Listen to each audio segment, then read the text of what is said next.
जो कथा 1.5 साल पहले छतरपुर शहर के लिए निर्धारित हो चुकी थी, वह इस धार्मिक नगरी का प्रताप ही है कि 2 माह में यहाँ हो पा रही है।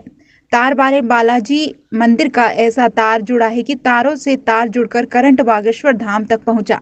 यही वजह है कि इस कथा स्थल में पांडाल भी कम पड़ रहा है। हमारी इस कथा के माध्यम से जरूर यहाँ के विधायक जज्जी भैया बन गए हैं, लेकिन असली आयोजक पूरा जिला अशोकनगर है। यह बात श्रीमद् भागवत कथा में व्यासपीठ से श्रद्धालुओं को संबोधित करते हुए बागेश्वर धाम के महंत पंडित धीरेन्द्र शास्त्री ने कही। उन्होंने कथा के दौरान कहा कि जहाँ चाह वहाँ राह, जिसकी चाह रखो उसको प्राप्त करो। जिंदगी में आलसी जो होते हैं उनको कुछ नहीं मिलता है। संसार में कोशिश करने वालों की कभी भी हार नहीं होती। और आप जिंदगी में सफल होना चाहते हैं तो सूर्योदय के पहले जागना शुरू कर दो और घोड़ों की तरह दौड़ना शुरू कर दो।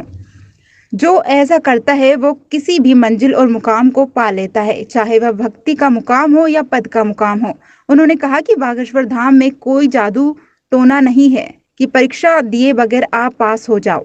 बागेश्वर हनुमान जी तो एक सहारा है कि तुम भंवर में फंस रहे हो तो हनुमान जी तुम्हारा सहारा बन जाएं, जो बाह पकड़कर तुमको पार लगवा दें। लेकिन पढ़ना तो तुमको ही पड़ेगा। इस दौरान महाराज को व्यासपीठ पर विधायक जजपाल सिंह जज्जी के अलावा तार वाले बालाजी मंडल के सदस्यों ने आरती की।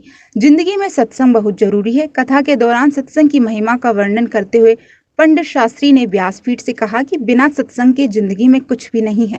उन्होंने कहा कि जिंदगी को जीना सीखना है तो उसके लिए सत्संग बहुत जरूरी है। उन्होंने कहा कि आप अपनी कमाई से भौतिक सुख पा सकते हैं, लेकिन भव सागर से पार करने के लिए आपको भगवान की कथा ही काम आएगी।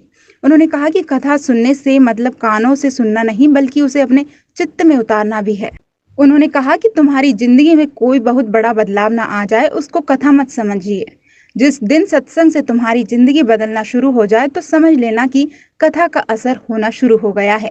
भागवत का अर्थ बताया। भागवत कथा में 4 अक्षरों का प्रयोग होता है।